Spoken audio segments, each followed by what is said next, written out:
Oui, je voudrais juste vous demander où est-ce que vous avez trouvé la maison, le château, comment vous avez trouvé cette magnifique... J'ai cherché longtemps. C'est au Portugal, ça? Exactement, exactement. Dans le nord du Portugal, près de Porto. C'est un petit village qui s'appelle Bussaco, qui est près d'un autre petit village qui est connu pour ses eaux minérales, Lusso. Et là, il y avait ce château au milieu des bois. Il fallait marcher longtemps en voiture dans une allée comme ça, princière. Et tout d'un coup, quand j'ai vu ce château, j'ai dit c'était ça. Parce que comme je voulais donner à cette histoire quelque chose comme une fable, comme un conte, je trouvais qu'il avait quelque chose comme ce qu'on peut imaginer, le château de Barbe Bleue, vous voyez, avec les créneaux, un truc fou, avec des tours. Et puis à l'intérieur, quand je suis rentrée, il y avait ce grand hall. Et en fait, ce château a été transformé en hôtel. C'était l'hiver, donc il y avait, vous voyez, très peu de monde. Donc j'ai tout trouvé. J'ai trouvé dans ce village les figurants qui ont joué les gardes armés et les femmes de chambre. Voilà, ça fait comme tout d'un coup un petit théâtre où tout le monde a fait partie de ce théâtre. Avec l'équipe portugaise, puisque mon producteur est portugais. Et j'ai fait tous les films avec une équipe technique portugaise.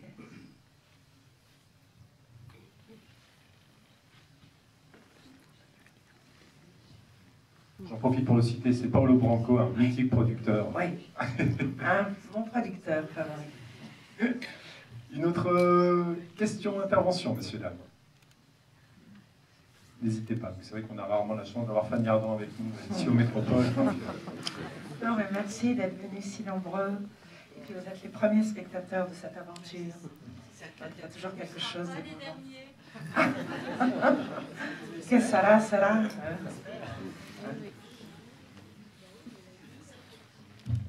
Bonjour madame. Bonsoir. La seule, c'est pas une question en soi, c'est la nuance qu'il y a dans le marron. Ça m'a fait penser au livre Matin Brun, dans cette montée du fascisme à travers l'histoire des chiens. Petit livre à relire.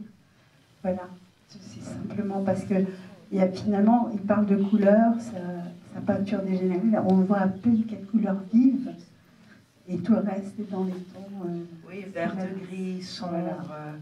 Quelque chose dans lequel la lumière est partie. Et c'est pour ça que je fais dire au peintre, quand il lui dit « Mais pourquoi avant tu peignais plein de couleurs ?» et qu'elle lui dit que la couleur c'est une lumière de l'âme, j'ai peur d'avoir perdu la mienne.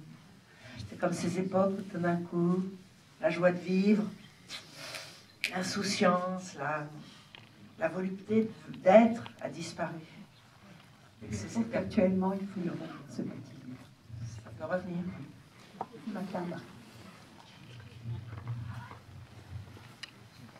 J'en profite pour poser une petite question, en fait, parce que ce soir, on vous reçoit en tant que réalisatrice, c'est votre 3e long métrage. Vous ne jouez pas dans vos films, vous avez évidemment en tant que comédienne, ça ne vous démange pas de jouer dans vos films? Vous êtes tellement concentré sur votre direction d'acteur, sur la mise en scène, que... Parlez-nous peut-être un petit peu de ça, votre rapport... Ça commence dans l'écriture. Je n'écris que des choses que j'aimerais jouer. Même des choses monstrueuses, hein. Je n'ai pas besoin d'être une sainte... Et que, voilà, j'aime bien, même si c'est des rôles d'hommes, ou même si c'est des rôles de monstres, des choses où j'adorerais les jouer. Et puis après, quand arrive le moment du tournage, je crois que je ne serais pas capable de jouer en me perdant moi-même, parce que pour jouer, il faut oublier qu'on est qui ou quoi au caisse. Alors que pour être metteur en scène, il faut être très vigilant sur le timing, sur la musique, sur le regard. Donc je crois que actrice, c'est s'oublier soi-même. C'est faire confiance à son personnage et être tellement concentré sur l'étincelle de vie que vous oubliez tout, même si vous pourriez avoir un autre partenaire qui est mauvais, mais vous oubliez. Parce que metteur en scène, c'est être à l'intérieur et à l'extérieur. Donc je crois que je ne pourrais jamais faire un film. Et je regrette. Parce que je comprends quelquefois qu'on puisse écrire des rôles en disant « je ne m'a jamais proposé tel rôle ». Et que c'est vrai. Je peux dire que tous les rôles, les 3 films que j'ai faits, à chaque fois qu'il y avait ces rôles de femmes, j'aurais aimé les jouer. C'est bon, comme ça. Je me permets une deuxième question. Je trouve que le rôle d'Emmanuelle Seigner est magnifique. Elle est magnifique. Magnifique, oui. Et je voulais vous demander, pour Gérard Depardieu, vous avez pensé tout de suite à lui, mais en ce qui la concerne, vous aviez pensé tout de suite à elle? Oui. Ah oui, ça. C'est Parce que magnifique. je l'aime beaucoup depuis longtemps.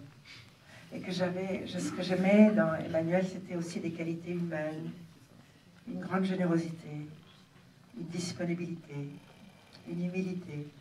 Et ce que j'aimais dans ce qu'elle représentait, c'était cette beauté de femme fatale, énigmatique, mystérieuse, et en même temps quelque chose comme un enfant, comme quelque chose de très innocent, très vulnérable. Et donc, je lui ai envoyé le scénario. Je crois qu'elle était sur une île. Et quand elle m'a dit oui, tout de suite, on s'est vu dans un café, je me souviens, elle est arrivée au rendez-vous, elle avait lavé ses cheveux. Elle avait quelque chose de lavé, quelque chose de la pureté. Et alors, je lui ai parlé que le film serait difficile, parce qu'on devrait le tourner rapidement, qu'il y avait beaucoup de textes. Il faudrait tout savoir par cœur, parce qu'on pourrait... Tu vois, on recommencerait jamais à cause de la mémoire, on recommencerait parce qu'il y avait quelque chose qu'il fallait. Et elle a eu comme grand maître Roman Polanski, ce grand metteur en scène, avec qui elle a tourné. Donc elle a été à une très bonne école. Et que dans les conditions difficiles de ce film, moi je serais toujours très très reconnaissante à Emmanuelle d'avoir été comme ça.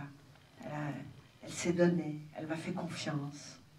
Et que moi, qui suis d'une nature nerveuse, impatiente, allez, on va pas dire violente, mais quand même. Et que, mais en même temps, elle savait que je la regardais, que je l'aimais.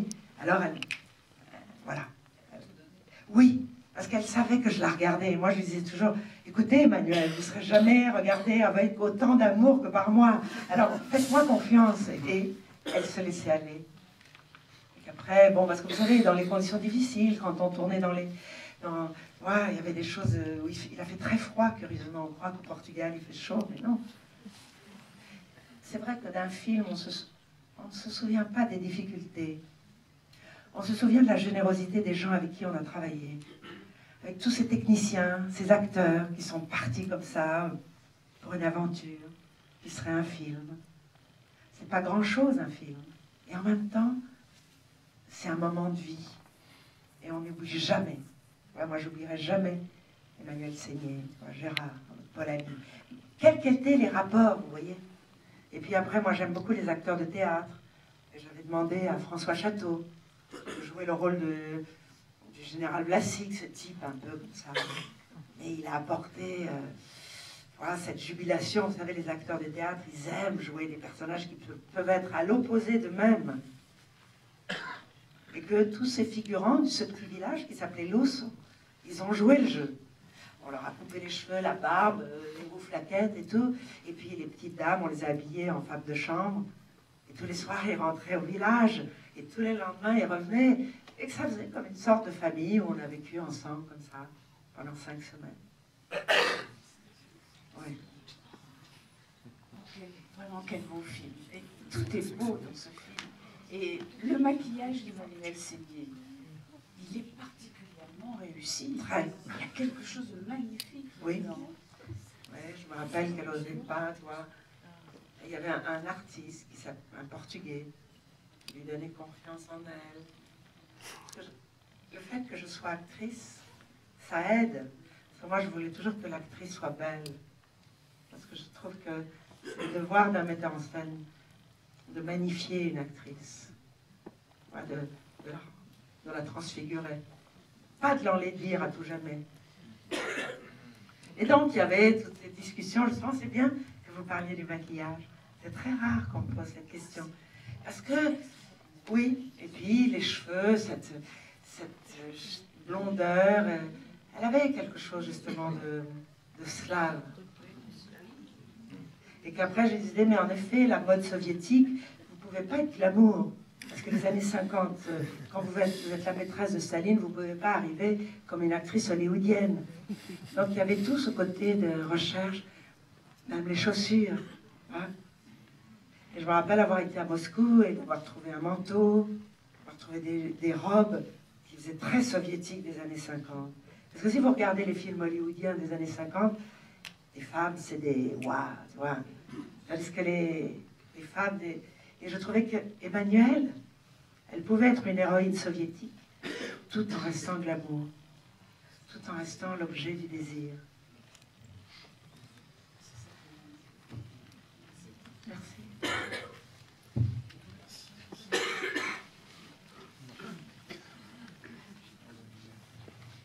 Il y a un personnage énigmatique.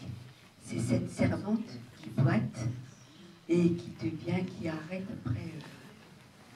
Alors, je voudrais que vous nous en parliez un petit peu plus, s'il vous plaît. Je voulais que dans cette société où tout le monde est l'ennemi de tout le monde, où la peur rôde, où on ne sait pas qui est qui, que cette femme qui était en fait un agent du KGB, enfin à l'époque ça s'appelait autrement, MGB, mais bon, la police secrète, elle s'avance masquée. C'est-à-dire qu'elle apparaît comme une petite femme de chambre, inoffensive, presque que l'autre traite en stupide parce qu'elle fait tomber un disque. Et puis, comme un petit fil rouge, un peu comme dans un thriller, on la voit inquiète à cause de sa croix. Alors on s'est dit, mais pourquoi? Pourquoi elle jette sa croix? Et je voulais exprès que le spectateur ne comprenne pas qu'est-ce que c'est que cette scène où elle s'agenouille au bord d'un lac et qu'elle jette sa croix.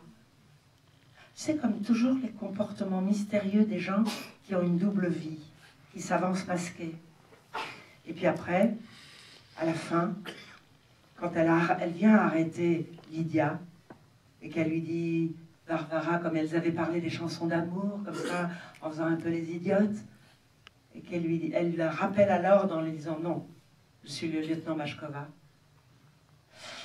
Tout d'un coup, on s'aperçoit qu'elle-même était vulnérable, que tout d'un coup elle avait surpris sa croix alors que toute appartenance religieuse était complètement interdite sous le régime soviétique. Donc, vous savez la phrase de Staline, tout le monde ment à Staline. Tout le monde a une double vie.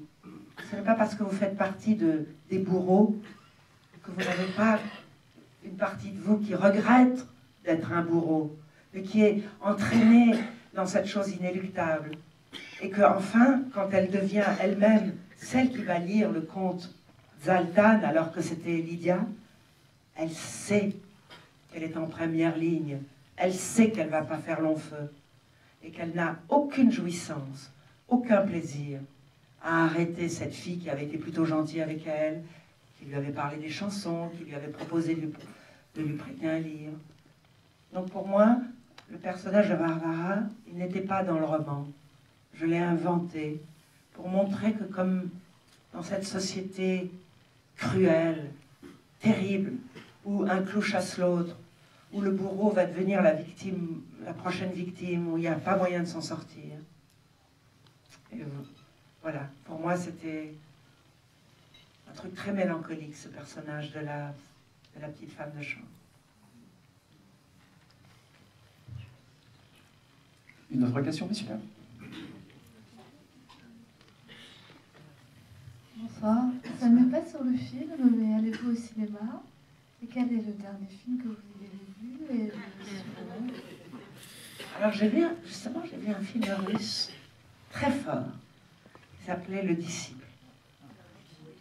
Très fort. Kirill Semrenenko. J'ai vu aussi un autre film qui m'a beaucoup marqué, français, qui s'appelait Nocturama, de Bonello. Donc je vais assez souvent au cinéma, donc je vois des films, puis tout d'un coup quand je sors sur le macadam, bon, moi je suis très bon public, donc je peux voir beaucoup de films. Mais je m'aperçois des films qui m'ont marqué quand longtemps j'y pense.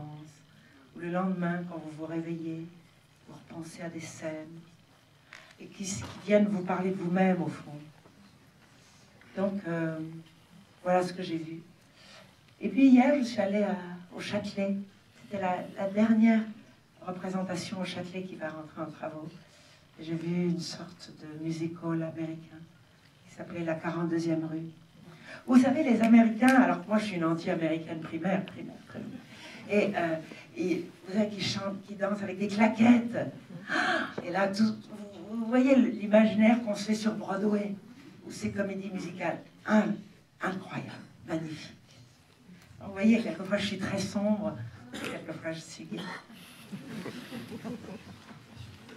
Il faudra bientôt aller voir La La Land, un film qui reprend tout le mythe de la comédie musicale au cinéma. Ça devrait vous enchanter, Fanny, je pense. J'ai très envie de voir.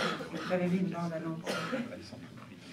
Je rappelle que le film sort mercredi prochain, donc il sera très bientôt partout en France, dans les bonnes salles, comme ici par exemple.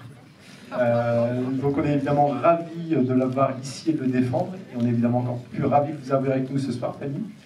C'était un vrai honneur de démarrer l'année en votre compagnie pour ce très très beau film.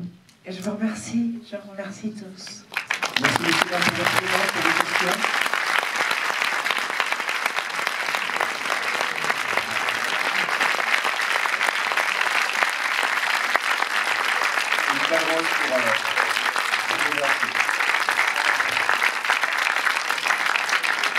Merci messieurs, dames, bon retour et à très bientôt au Métropole pour d'autres événements. Merci beaucoup.